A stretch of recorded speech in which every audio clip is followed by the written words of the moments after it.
Hello, hello tout le monde, bon début de semaine. J'espère que vous allez bien. Nous, on est très heureuses de pouvoir vous retrouver en ce beau lundi. Bonjour les filles, heureuses Aurélie. Ben oui, J'en ai je vu. le suis. Excellent, excellent. Ici, ça va bien par ici, Nadège. Très bien, merci. Ça te va très bien ta nouvelle Oui, coiffure. On aime belle. bien valide. Si tu valides la nouvelle coiffure de Nadège, Oui. mais dis-le, je valide la nouvelle coiffure de Nadège. Je valide la frange. Sachant que même si tu ne valides pas, eh bien Nadège gardera la coiffure qu'elle veut. Je trouve ça très beau, Nadège, ce degré C'est gentil. de conviction, mais aussi ça te va très très bien. C'est vrai? Ouais, ça te va vraiment bien. Merci. Je sais pas, c'est chic, t'as un côté... C'est la frange que j'aime. Ouais. Ça lui va très bien. Ça me donne des inspirations. Mm. Je préfère avec frange. Moi, j'ai pas changé de coiffure depuis 20 ans, donc... Mais ça te va aussi très très bien ta Bien. coiffure. Je suis d'une stabilité. Hein. Certains appelleront ça peut-être autre chose que stabilité. Donc aujourd'hui, nous parlons des étapes de la vie parce qu'on a appelé à évoluer dans la vie et il y a ces moments un petit peu charnières, cruciaux, qu'on le veuille ou qu'on le veuille pas. Hein, il y a ces étapes dans la vie et en fait, soit on va le vivre avec la grâce du Seigneur et avec aussi une certaine connaissance, ou alors quelquefois on va subir ces moments et on se rend compte quelques années plus tard, mais pourquoi j'ai pris cette direction, pourquoi est-ce que j'en suis là aujourd'hui? C'est peut-être parce que dans ces moments un peu charnières, en fait j'ai pas pris les bonnes décisions et du coup aujourd'hui on est là pour parler de ces moments clés et comment est-ce qu'on peut être malléable, comment est-ce qu'on peut laisser aussi le Seigneur venir nous enseigner, nous apprendre et ça commence très jeune en fait, hein, rien que quand tu passes d'une classe à l'autre, quand tu as 10 ans, quand tu deviens pré-ado, quand tu deviens ado, etc. Mais on va peut-être sauter plus à l'étape lycée, université, parce que je trouve que c'est quand même une grosse étape dans la vie des jeunes. Tu passes d'une scolarité qui est quand même assez cadrée, où tu peux pas faire n'importe quoi. Bon, ça dépend des lycées, ça dépend des établissements où tu es. À l'université, souvent, tu vas devoir déménager.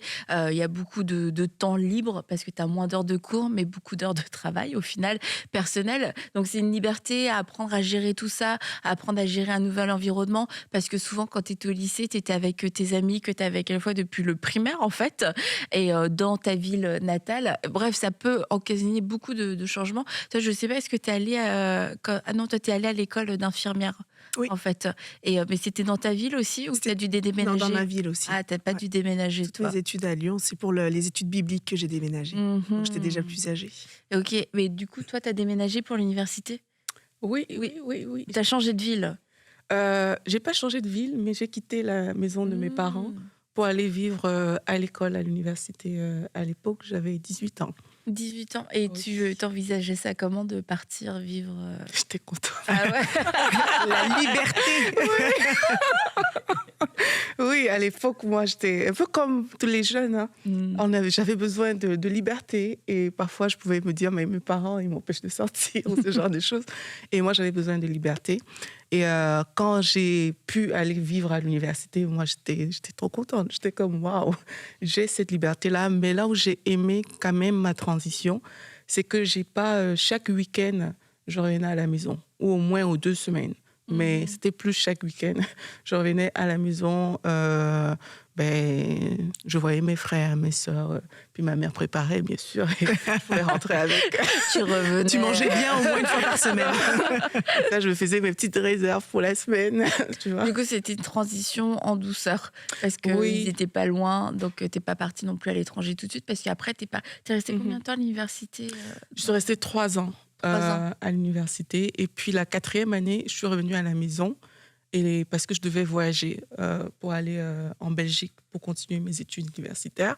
Et cette transition-là, en tout cas, là où moi, ça m'a aidée et là où je pense que ça peut aider un jeune aujourd'hui, c'est que le cordon n'a pas été coupé de façon brute. Tu vois. Parfois, il y a des jeunes de 16 ans que les parents envoient tout de suite à l'étranger et ils perdent leur repère parce que quand tu arrives à l'étranger, tu es quand même dans un environnement que tu ne connais pas en fait. Tu vois, moi, pour avoir immigré, je suis arrivée en Belgique, je ne connaissais personne en Belgique, enfin, littéralement. Tu vois, je connaissais peut-être 2-3 personnes, mais on n'était pas proches. Du coup, c'est vraiment un changement radical, où j'ai habité avec une femme que j'aime beaucoup. Quand je vais en Belgique, on se revoit encore, mais que je ne connaissais pas du tout de prime abord. Et c'est tellement de nouvelles aventures que je pense que c'est important de prier pour les transitions. J'ai constaté, parce que dans ma famille, on a tous les enfants en fait ont immigré, et j'ai constaté que là où tu as atterri dans ta transition, si ça commence mal, ça va induire c'est comme une porte en fait qui s'ouvre devant toi. Et si ça commence pas bien, mais tu risques de perdre du temps alors que tu es en train de vivre ces transitions-là. Donc c'est important de prier pour nos transitions. Il y a le côté où, comme je disais tout à l'heure, le cordon n'a pas été coupé de façon brutale. Je pouvais aller encore voir mes parents si j'avais besoin de conseils et tout, même si j'abusais de ma petite liberté que j'avais avec ce que je connaissais de l'époque, tu vois, mais j'avais quand même mes parents qui étaient encore là disponibles pour m'accompagner sur ce chemin-là, ce qui fait que quand je suis arrivée en Belgique, tu vois, j'avais déjà le côté que je peux quand même vivre seule. Tu vois, je peux quand même le faire, je peux quand même être dans un environnement différent, sans papa, sans maman à côté. Si tu étais allée en Belgique quand tu avais 18 ans, tu penses que tu l'aurais vécu comment? Je pense que ça aurait été beaucoup plus dur pour moi. On t'aurait perdu, tu penses, Aurélie? Bon, mais ça aurait été difficile parce que pour moi, ça a vraiment été la transition. Le fait de quitter la maison pour d'abord aller à l'université, mais revenir souvent, pour moi, c'est ça qui a été la transition pour m'amener en Belgique. Et si je n'avais pas eu ça, je pense que le choc aurait été vraiment brutal. Ouais, et je pense que beaucoup de jeunes, je sais parce que j'en ai déjà vu, tu vois, le choc est quand même brutal. Donc, il y a des gens qui quittent, par exemple, de l'Afrique pour arriver au Canada, arriver en Europe. Quand tu arrives en plein hiver. Parfois, ils ont 16 ans. Oui, parfois, ils ont 16 ans. Parfois, ils ont 17 ans. Ouais. Ils viennent juste d'avoir le bac. Et puis là, ils se retrouvent dans un pays étranger. Ouais. Et quand cette transition est loupée, c'est malheureux ce que je vais dire. Il y a beaucoup de gens qui sont arrivés ici, des jeunes, au Canada, mais on remarque qu'il y a des problèmes de santé mentale qui se sont posés parce que la transition est très brutale. Tu quittes d'un environnement où tu es habitué, par exemple, si je prends le cas du Cameroun, tu es habitué à être entouré de tellement de gens que tu connais pas. Et là, tu arrives au Canada où il fait froid et où les gens ont plus tendance à être chez eux. Tu vois, et juste ce petit détail-là, ça peut sembler insignifiant, mais ça traite des dépressions pour beaucoup de personnes parce que ce moment n'a pas été préparé, cette phase n'a pas été préparée. Donc, c'est important vraiment de préparer les changements qui arrivent dans nos vies. Toi, tu l'as vécu comme ça en arrivant au Canada. Toi, tu as rejoint une école biblique, donc tout de suite, il y avait un groupe, il y avait des gens autour de toi. Ouais. Je pense qu'au début, je voulais habiter toute seule. T'avais quel âge ? J'avais je venais d'avoir 22 ans. Ok. Donc, j'étais quand même déjà... mais je quittais chez mes parents. Moi, jusqu'à mes 22 ans, j'étais encore dans la même chambre avec ma sœur. Ah ouais. J'avais toutes mes habitudes encore chez les parents. Puis quand je suis arrivée, au début, je pensais vouloir vivre toute seule parce que je sais pas, j'avais un peu peur de vivre en colocation, puis que ça se passe mal, ayant toujours été avec ma famille, et j'avais peur que ça fasse un clash. Puis finalement, en fait, je me suis retrouvée avec deux colocataires, puis j'ai vécu en colocation, je pense, un bon 5 ans. Ah ouais. Alors, il y en a certaines avec qui ça se passait très bien, d'autres avec qui c'était un peu plus compliqué. Mais c'est ça qui m'a sauvée, parce qu'effectivement, ça a créé un environnement où tu rentres, t'es pas tout seul. Et c'est vrai que le Canada aussi, c'est un peu quelque chose de particulier où justement, on a un peu plus de mal à s'intégrer avec les Québécois parce que c'est plus comme ça la culture. Mais à l'école biblique, justement, c'est beaucoup de Français qui venaient. Donc, très rapidement, on a créé une communauté. Et je pense que c'est ça qui m'a aidée dans la transition à ne pas me retrouver toute seule et à retrouver quand même des personnes avec qui je pouvais parler, échanger, retrouver un peu le climat familial que j'avais toujours connu et qui me manquait, mais encore aujourd'hui... Parce que toi, t'es hyper famille. C'est ça que j'allais dire. Pour moi, encore aujourd'hui, je pense que c'est la chose la plus difficile dans ma transition, c'est d'être loin de ma famille, c'est de ne pas pouvoir les voir autant que je peux. Mais la chose que je dis tout le temps, c'est que le sacrifice en vaut la peine, parce que finalement, c'était une transition qui était dirigée par Dieu et c'était un moment vraiment important dans ma vie et dans ce que je suis devenue après. Donc je sais que ça m'a toujours portée parce que je savais que je devais être là et que c'est Dieu qui m'avait amenée jusqu'ici. Le sacrifice en a toujours valu la peine, même si les larmes coulent toujours quand on doit se séparer. Même si on sait qu'on se revoit dans 3 mois. Oh, c'est clair. Mais quand on sait qu'on est au bon endroit et que vraiment on se sent porté par Dieu, je pense que c'est ça aussi qui peut nous aider dans notre transition et que ça se fasse au bon moment et de la bonne manière, comme le disait Aurélie. Toi, Nadège. Je vais pas quitter la maison. Je vais pas quitter la maison pour commencer l'université. J'étais à la maison. Donc, j'allais à l'université, je revenais chaque soir à la maison. Mais déjà là, j'allais au cours, mais j'avais déjà commencé aussi dans le groupe Gaël. Alors, des fois, après les cours, je dois aller prester dans une église et puis revenir le soir à la maison. C'était pas facile, mais j'étais à la maison. Moi, c'était pas une étape, c'était pas brusque, j'étais avec ma famille. Quand t'es partie de chez toi, quand tu t'es mariée? Il faut dire que c'est long. J'étais partie d'abord de chez moi avec ma sœur. On a habité ailleurs. Et puis après, nous sommes revenus chez un de nos frères qui voulait qu'on revienne chez lui. C'est à partir de chez mon frère que je me suis mariée. D'accord, ok. Mais toujours avec ta sœur. Toujours. Ton binôme. On aimerait bien la voir, ta sœur, ce serait cool. Vraiment. Quand elle vient. Un jour. Ouais, ce serait chouette. On t'attend. On t'attend. Et un point aussi par rapport, tu as dit, c'était un moment important. On va voir d'autres transitions de la vie. Mais, et d'ailleurs, pour toi aussi, cette transition a été importante au niveau de la foi. Et j'ai souvent entendu, puis j'ai vu aussi les jeunes, quand ils partent, qu'ils aient 18 ans, ou 22 ans, ou 25 ans. Mais c'est juste ce moment, en fait, où tu pars et tu quittes vraiment. Tu quittes. Peut-être que tu changes pas de pays, mais tu reviens plus tous les week-ends et c'est là où tu vis une certaine autonomie. Mais c'est aussi l'épreuve de la foi.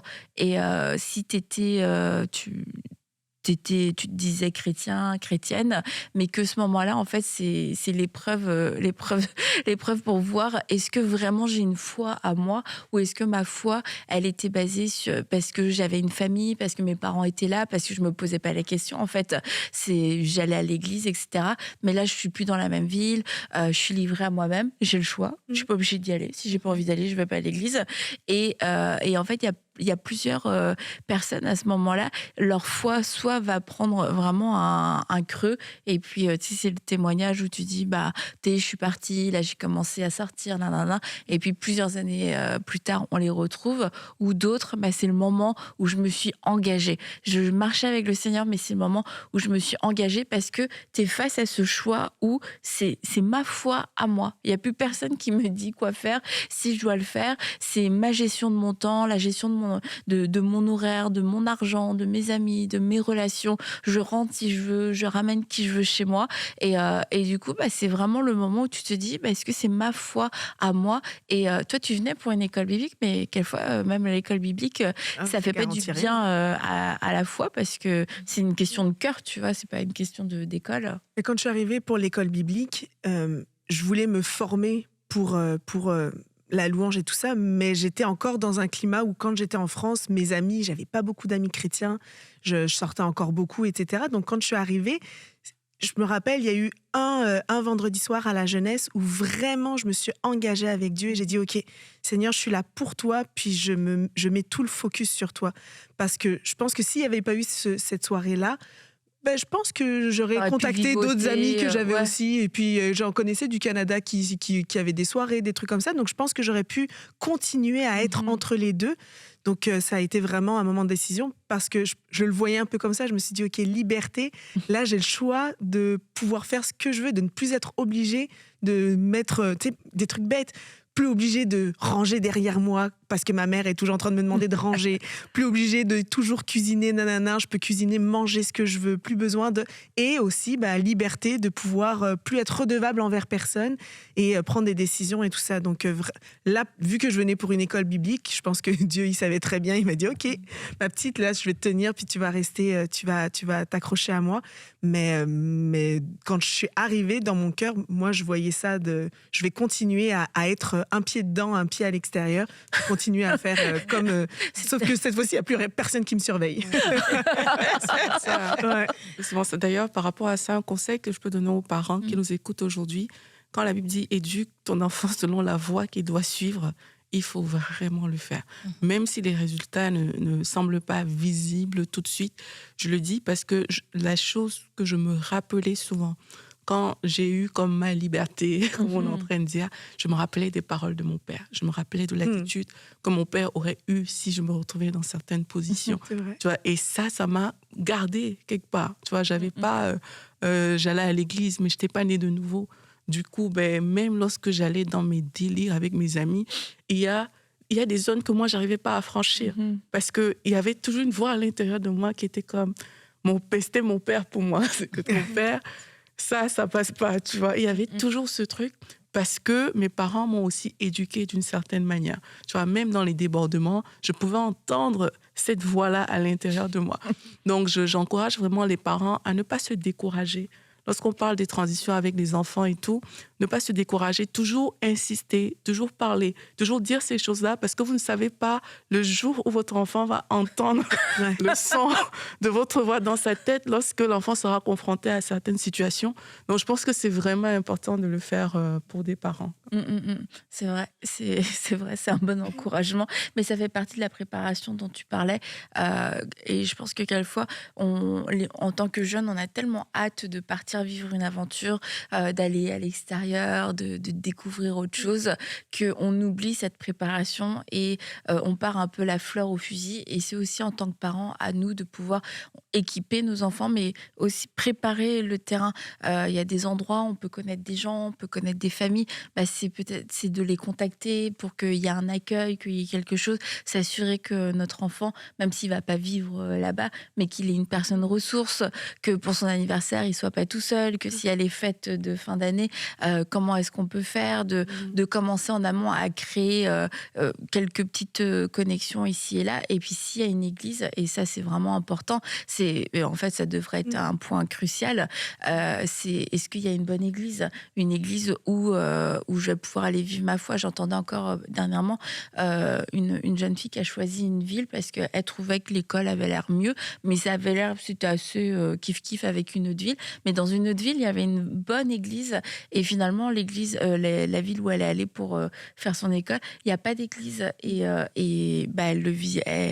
elle le vit pas bien parce qu'elle se sent seule, elle se sent sèche spirituellement, etc. Et ça à prendre en compte. On se dit, je pars pour mes études, mais je reste. Si je veux rester attachée au Seigneur, c'est important que j'ai une église et ça va faire partie des critères, en fait, des choix que je dois mettre devant Dieu. Seigneur, je veux une église, où est-ce que je vais? Quand tu arrives et que tu as zéro regardé s'il y avait une église et que tu découvres, ah bah non, mais en fait, il n'y a rien ici, il n'y a pas d'église, en plus, il n'y a pas de transport. Bah, ça, c'est des choses, en fait, qui font partie de la préparation. Parce qu'il y a des choses maintenant, en plus avec Internet, tu peux le savoir en fait, qu'il n'y a pas d'église, tu peux le savoir qu'il n'y a pas de transport, tu peux savoir que quand tu viens, nous dans notre coin, nous ici, où on est, il n'y a pas de transport en commun. Donc quand les gens disent, non mais je prendrai le bus, non tu prendras pas le bus. Oui, tu peux prendre le bus, mais là où le bus va t'arrêter, après, il en faut encore 3 bus pour t'arrêter. Il y a des bus scolaires. Non mais c'est ça, et à peine. Oui. C'est selon où t'es, mais c'est tout, et c'est des choses comme ça qui peuvent venir faire que c'est une mauvaise transition et tu t'engouffres dans la solitude, et puis tu commences à développer toutes sortes de choses. Donc se préparer, ça c'est vraiment un point important. Aussi, il y a d'autres transitions. La transition, là, Nadège, tu vas pouvoir nous le dire, c'est toi qui as le plus d'expérience dans ce domaine, la transition de maman. On aurait peut-être pu parler de la transition de mariage avant. T'as vécu une vraie transition, toi, au mariage? Bon. Un vrai ajustement? Je dirais que la colocation, pour le coup, a vraiment aidé au mariage. Puis je sais que mon mari a fait 1 an de colocation avant qu'on se marie aussi. Puis je pense que ça nous a sauvés. C'est toi qui lui as dit. On en avait parlé, ouais. Puis je trouvais ça important qu'il puisse... on s'est connus dans cette transition-là où lui aussi il partait. Puis j'étais contente de savoir qu'il allait en colocation au moins 1 an. Tu penses que ça a changé les choses? Ah oui. Je pense que c'est Ah oui, il a une mère excellente. Mais du coup, elle faisait tout. Et là, il a dû apprendre à se débrouiller. Et quand on a du coup emménagé ensemble après le mariage, je pense que ça nous a beaucoup aidés. Mais je pense que la transition d'habiter avec mon mari a été plus intense que la transition que de vivre avec des colocataires. Parce que des colocataires, déjà on est des filles, donc il y a des choses logiques, des choses qu'on aime, qu'on fait ensemble. Vivre avec mon mari où on est autant différents, avec une éducation différente, une culture différente, ça a été et je trouve que ça, on ne nous prépare pas assez dans les préparations au mariage. On nous parle de beaucoup de sujets, tu sais, des fondamentaux, des choses qui sont importantes. Le quotidien, mais on ne nous parle pas du quotidien. On ne nous parle pas de quand on arrive et que chacun on a été éduqué d'une manière ou d'une autre, ça va faire des clashs, puis j'en ai peut-être déjà parlé, mais un truc bête, moi c'est par exemple le beurre. Ça a été éprouvant pour moi, parce que mes parents, on en reparlait encore dernièrement, ils m'ont toujours éduqué à ce que mon beurre doit être propre, lisse, le couteau bien comme ça.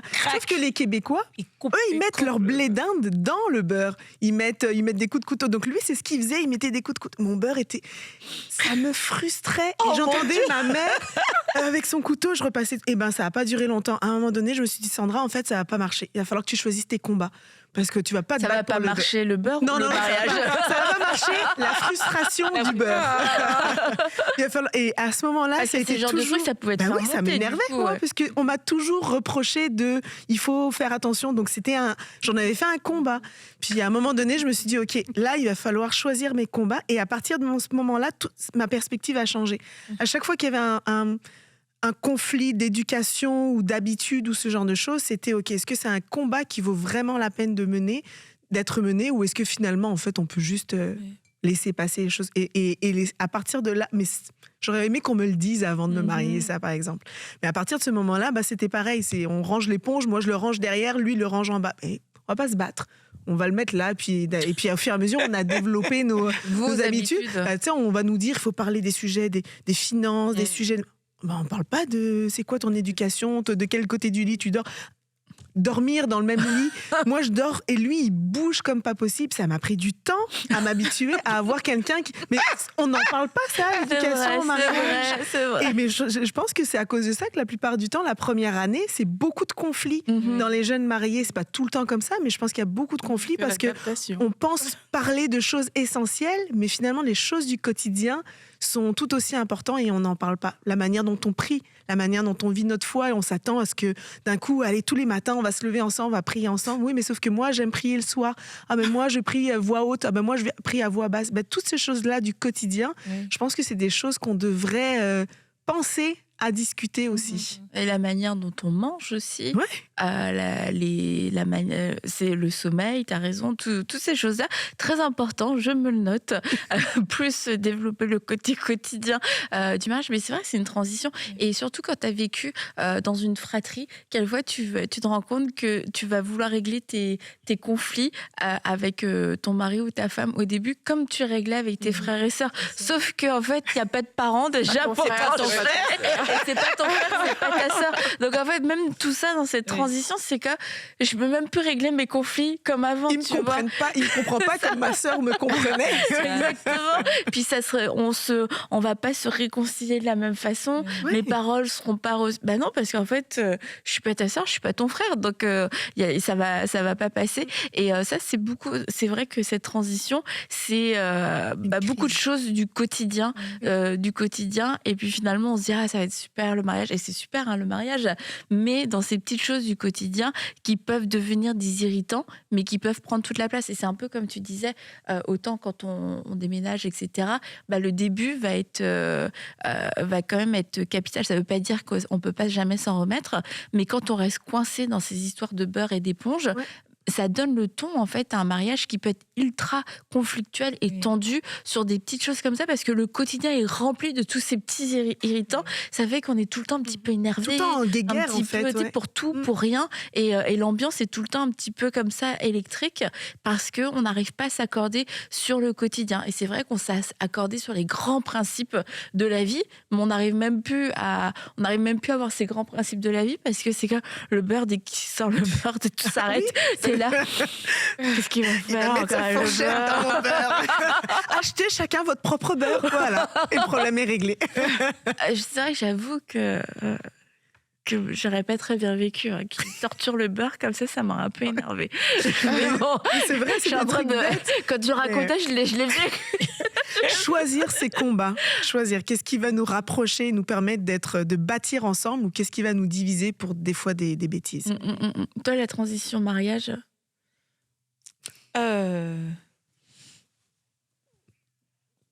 Ça va. Tu veux passer, t'as le droit de dire Joker.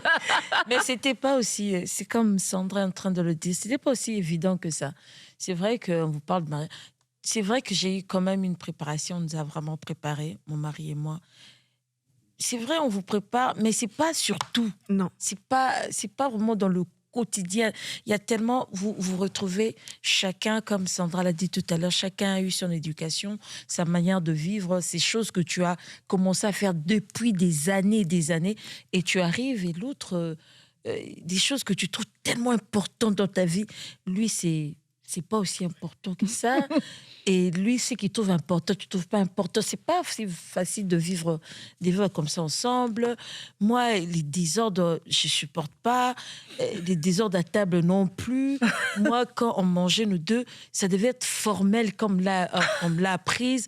Pas de coudes sur la table à manger. Ah ouais. Il mettait des coudes. Moi, ça m'énervait. Mais on met pas les coudes, on place pas les coudes sur la table. Et puis, il me disait, mais je suis chez moi, arrête un peu. J'ai l'impression d'être à l'école et tout ça. J'ai dit, mais on ne place pas les coudes. Ça énervait. Au fait, ça m'énervait. Puis j'ai dit, non. Et tu vois, c'est ce mot qui... Moi, je dis, la bienséance. Oh, la bienséance. Il était énervé par la bienséance et tout. Alors, c'était des petites choses comme ça au quotidien qui ne sont pas faciles. C'est vrai qu'on peut te préparer. Peut-être nous voyons les grandes choses. On nous prépare sur des grandes choses, des grands sujets, les finances et tout ça, la sexualité. Mais des fois, c'est petites choses qui créent des frustrations au quotidien. Alors, on a essayé de... Et puis, je me suis dit, Nadège, OK, lâche-le.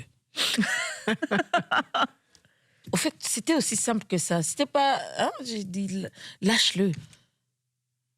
Mais quand tu as lâché... Au fait, ce qui était étonnant, quand j'ai lâché, il a commencé à respecter ça. Il le faisait même instinctivement. Je ne sais même plus comment ça se passait, mais il était tout le temps normal, les poignets sur la table. C'était plus le coude. Et ça s'est passé comme ça. Et moi, je suis dans une famille où on parle à haute voix. J'ai l'impression que les gens les gens ont une dispute là, à côté. On crie. Quand tu cries, l'autre veut crier encore plus fort. On parle comme ça, c'est animé. Alors lui, il ne comprenait pas. Pourquoi vous êtes toujours fâché? Il disait toujours, pourquoi tu cries? Je dis, mais je crie pas. Même quand je réponds, je crie pas. Tu cries. Tu cries. Alors, je dis, mais vous êtes nombreux chez vous. Mais pourquoi tu supportes pas... Non, on parlait pas comme ça. Et moi, j'avais l'habitude de parler plus fort. Bon, on a commencé à essayer de trouver un équilibre. Quand je parle, bien des fois, quand je parlais comme ça, il a dit, je te connais, je sais que c'est pas tes intentions, mais là, j'ai l'impression que tu cries sur moi. Et puis, j'étais là, non, je te parlais, je criais pas sur toi. Elle dit, si, ça donne cette impression. Donc, j'ai appris à doser ma voix, parce que c'est comme ça que nous, on parlait chez nous, on crie, on fait des débats, et chez eux, c'était pas comme ça du tout. Alors, j'ai appris dans le quotidien de commencer à regarder les priorités, comme Sandra a dit, cherche d'autres combats, parce qu'il y a de ces choses, soit l'un cède, soit vous trouvez un équilibre, et ça passe. Mais c'est vrai que c'est pas facile de vivre avec quelqu'un, surtout que je n'ai jamais été en colocation avec quelqu'un. Quand j'ai vécu ailleurs, c'était avec ma sœur, donc on a déjà l'habitude de vivre ensemble. Alors vivre avec quelqu'un comme ça, c'était pas facile. Je ne veux pas voir les habits par terre, tu laisses... Pourquoi? Je dis, le panier est là. Tu aurais pu prendre directement, tu mets dans le panier. Je suis pas un basketteur. Donc, tu vois, c'est pas ces petites choses-là au quotidien. Et puis, des moments où tu dois comprendre qu'il a besoin de rester calme. Toi, tu parles tout le temps. Oui, c'est ça. Aussi, en fait, il a envie de te dire, je vais rester calme. Je peux rester dans le silence. En fait, j'avais du mal à comprendre que là, il m'aime, mon mari, mais il veut rester calme. Soit il pense à quelque chose, soit moi, je voulais toujours parler. Et puis, quand tu parles, tu vois, il devient de plus en plus silencieux. Et tu as l'impression que tu combles trop de vide. Et j'ai appris aussi à respecter à respecter ces moments-là. Où Et à les reconnaître. Oui, à reconnaître, là, tu sens qu'il doit rester, je dois le laisser. Et j'ai appris à faire ça. Et moi-même, j'ai commencé à rester calme aussi.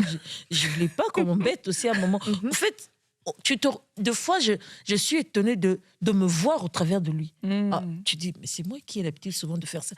Et lui, il se voit au travers de moi. En fait, à force de rester ensemble, on a commencé à adopter aussi les habitudes de l'autre. Mais ce n'est pas toujours facile. Et puis la maternité, et puis toutes ces choses. Avec les mères, surtout, quand l'enfant arrive, il n'y a que l'enfant. Il n'y a que cet enfant. Le mari, je ne le vois plus. Je ne vois que l'enfant. Et souvent, les hommes aussi souffrent de ça. Les femmes, quand elles arrivent à avoir des enfants, avant de trouver l'équilibre, elles sont vraiment focalisées sur les enfants. Et ils oublient qu'il y a quelqu'un à côté, quelqu'un qui t'aime et que tu dois aimer aussi, dont tu dois t'occuper aussi. Alors nous sommes tellement focalisés sur l'enfant. C'est vrai, ça arrive, c'est quelqu'un de nouveau, on ne l'avait pas dans notre quotidien. L'enfant est arrivé, on donne l'attention, mais il ne faut pas oublier aussi que l'autre est à côté. Il a besoin aussi de cette attention. Il fallait vraiment que j'arrive à... Comment dire ça, à trouver un équilibre par rapport à cela, à s'occuper de mon enfant, à l'aimer, à prendre soin, mais à savoir aussi qu'il y a quelqu'un d'autre qui est à côté de moi, qui a besoin de fois qu'on discute. Il n'y avait plus de ces temps-là, parce que dès qu'il parle, oh biberon, dès qu'il parle, oh tu veux faire telle chose, parce que surtout l'aînée elle était réglée comme une horloge. Toutes les 3 heures, même quand elle dormait, tu vois vraiment qu'elle dort profondément. Quand c'est 3 heures du temps, 3 heures après, elle doit pleurer pour prendre son biberon. Et tu te dis, je suis dépassée par cela. C'était le premier accouchement, c'était quand même, j'étais un peu dépassée. Alors, je n'arrivais plus à m'occuper vraiment de faire attention à mon mari. Il était là, des fois, il s'est réveillé, il était là vraiment... tout gentil, il veut vraiment s'occuper de son enfant, donner les biberons. Mais moi, j'étais focalisée, où je trouvais aussi des fois que lui, il faisait pas bien. Il faisait pas ça bien, laisse-moi faire et tout. Et pourtant, je le privais de son enfant aussi, parce que des fois, nous, les mères, comme on porte les bébés, on pense qu'on connaît tout, on maîtrise tout, ou on veut partager cette expérience. On oublie que le père aussi doit partager cette expérience avec son enfant, son premier enfant. Alors, j'ai compris que je peux pas, moi, savoir tout faire. Et lui aussi, il a besoin de passer ses temps avec son enfant. Et finalement, je l'ai laissé, j'ai cédé. J'ai cédé. Tu avais les cœurs quand l'enfant pleure. Mais c'est lui qui veut se lever, c'est lui qui veut faire quelque chose. Écoute, tu restes là. Tu fais rien. Et tu entends qu'il est en train de parler à l'enfant. Il parlait. Et l'enfant, dès qu'il entendait sa voix, il se taisait. Et mais toi, tu peux dire, il avait l'impression que tu criais sur... Peut-être l'enfant avait l'impression que j'ai crié. Il disait, pourquoi tu cries sur moi? C'est vraiment ça, c'est pas aussi facile. Mais parce que tu vois, à chaque nouvelle transition, et c'est qu'en fait, on doit réaliser, on apprend. On se retrouve dans une situation où on est des débutants et pourtant on se dit j'ai un certain âge, j'ai appris, j'ai de l'expérience, mais à chaque nouvelle étape on se retrouve dans une situation où on apprend. Même dans un travail, tu changes de travail, tu te retrouves le petit dernier, la petite dernière qui arrive, qui doit tout réapprendre. Tu dois apprendre même où tu dois te stationner pour aller à ton travail, tu dois apprendre dès la vie de l'entreprise, leur logiciel, leur façon de travailler, et tu te dis, ouais, j'ai 10 ans d'expérience dans le métier, puis j'ai l'impression que je suis en bas de l'échelle de tout réapprendre. Mais c'est aussi ça qui va faire qu'une transition va bien se passer, c'est de se dire, je vais être capable de m'adapter et d'apprendre à nouveau. Pas de rester coincé, moi je sais. Parce que c'est dans ces cas-là où on risque on ne sait pas déjà, et on risque de pas évoluer et de vivre tout le temps ce décalage. Un peu comme la Bible donne l'image des vieilles outres avec le vin nouveau. Mais en fait, il y a des nouvelles, et quand il y a certaines transitions, tout doit changer. Mais ma mentalité aussi doit changer, mon approche doit changer, et je peux pas refaire les mêmes choses que mais c'est comme des gens qui arrivent dans une entreprise, je reprends cet exemple du travail, et qui te parlent, ça fait 5 ans qu'ils sont là. Dans mon ancienne entreprise, on faisait ci. Dans mon ancienne entreprise, on faisait ça. Oui, dans mon ancienne église. C'est comme, mais pourquoi t'as changé? Moi, je l'ai déjà dit à quelqu'un. Je pense que tu aurais dû rester. Et puis, parfois, tu vois, dans la Bible, on dit, quand j'étais enfant, je pensais comme un enfant. Et quand je suis devenue grand, en fait, j'ai enlevé ce qui était de l'enfant. Oui. Et c'est important de réaliser que quand on fait une transition, on est passé d'un stade à un autre. Et il y a des choses qu'il faut enlever. Il y a des choses qui ne t'accompagneront pas dans ta prochaine saison, qu'il faut accepter d'enlever, en fait. Oui. Et parfois, on veut s'accrocher à certaines choses parce qu'on a toujours eu l'habitude de faire comme ça, parce qu'on est à l'aise, on est confortable avec Oui. ces choses-là. Mais il faut accepter le fait que dans ta transition, Oui. mais tu vas voir que tu es enfant dans cette transition-là. Peut-être tu étais déjà grand-papa dans l'étape d'avant, mais dans cette étape-ci, tu es un enfant. Oui. Et en tant qu'enfant, bon, j'aime souvent dire ça aussi, la folie est attachée au cœur de l'enfant. Ah Il y a des erreurs que tu vas faire dans ta nouvelle saison qui sont normales parce que ça relève du fait que tu es un enfant. Le fait que tu te battes pour du beurre, c'est parce que c'est nouveau pour toi. Dit comme ça. C'est parce que c'est nouveau Oui, mais pour toi. tu vois. j'ai pris la maturité plus vite que lui. Il y a des choses à travailler encore. Tu vois, donc moi, je trouve que parfois, on se met beaucoup de pression. Beaucoup. Alors que ton environnement, comme tu dis, Annabelle, tu vas apprendre de nouvelles choses. Et c'est OK avec ça. Mais il y a aussi des choses qu'il faut accepter de dire, c'est fini. Et on parle de transition de la vie, mais il y a aussi des transitions simples. Comme avant, j'étais colérique, mais maintenant, je ne veux plus être cette personne colérique. Et il y a une transition qui doit se faire dans mon caractère. Et je dois laisser les choses de la colère derrière moi pour avancer dans... C'est là que tu dis aux gens, avant, tu sais, quand j'étais colérique, c'est ça que j'aurais dit. Aujourd'hui, Donc là, c'est la preuve que tu dois encore, tu vas être encore enfant dans le domaine. Tu vois, tu dois encore te former. Tu seras aussi en face des situations qui te poussent C'est ça. à crier et tout, mais bon. Mais tu auras C'est comme ça grandi. qu'on apprend. C'est comme ça qu'on apprend. Et aussi, le processus d'apprentissage est, pour moi, c'est tout le temps. Parce que dans la vie, il y a tout le temps des transitions. Oui. Tu vois, c'est tout le temps. Et il faut le réaliser, en fait. Se dire, OK, même si j'ai 50 ans, si j'ai jamais fait ça dans ma vie, je suis enfant dans ce domaine-là. Et il faut l'accepter. Le mot enfant, parfois, dérange certaines personnes. C'est la même chose avec la foi.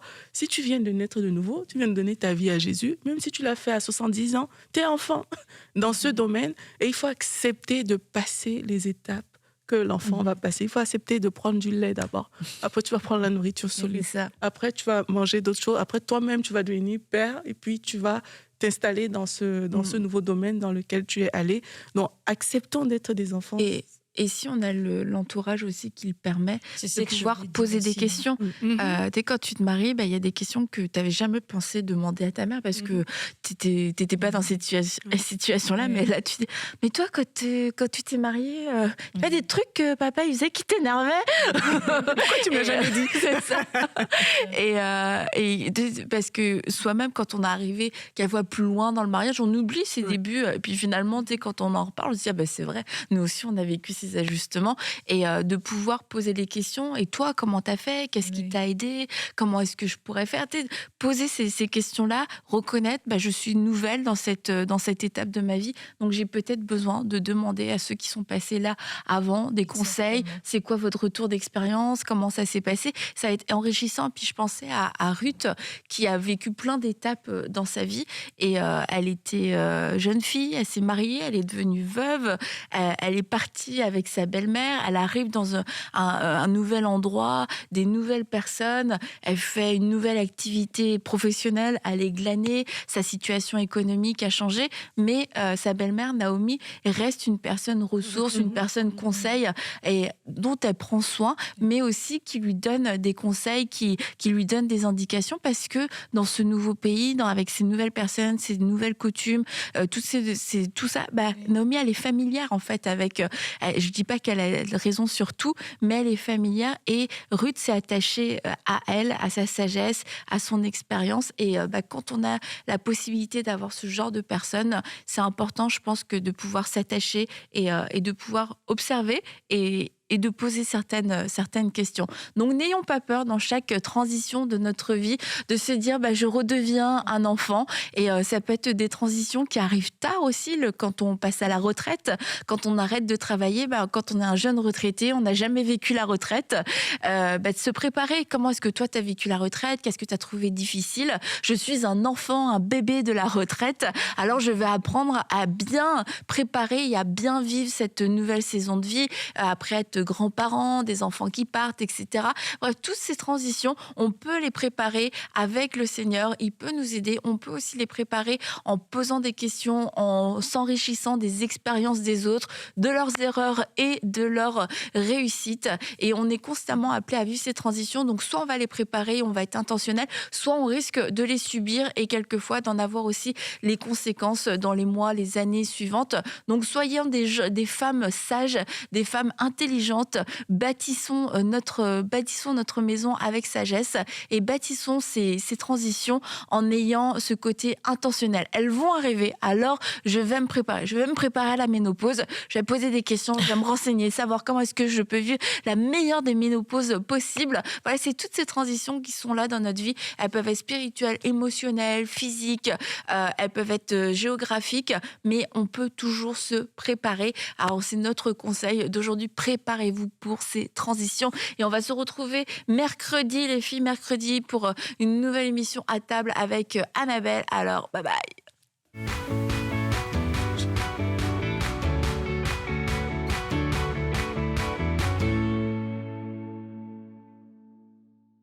Hello, hello, la famille EMC. Ici, je suis dans la partie secrète où on travaille les résultats finaux de ce qui nous arrive. Ici se trouve toute la régie. Ici, il y a une régie. Là-bas, il y en a une autre. Je vais vous amener dans cette régie ici parce qu'on fait un super projet dans cette régie. Et comme vous pouvez le voir, là de l'autre côté, il y a les docteurs Berceau qui se préparent à faire des choses. J'aimerais que quelqu'un nous explique tout ça. Alors, je vais chercher une chaise pour essayer de m'incruster dans tout ça. Et je vais parler aujourd'hui à Francesco. Francesco. Oh là.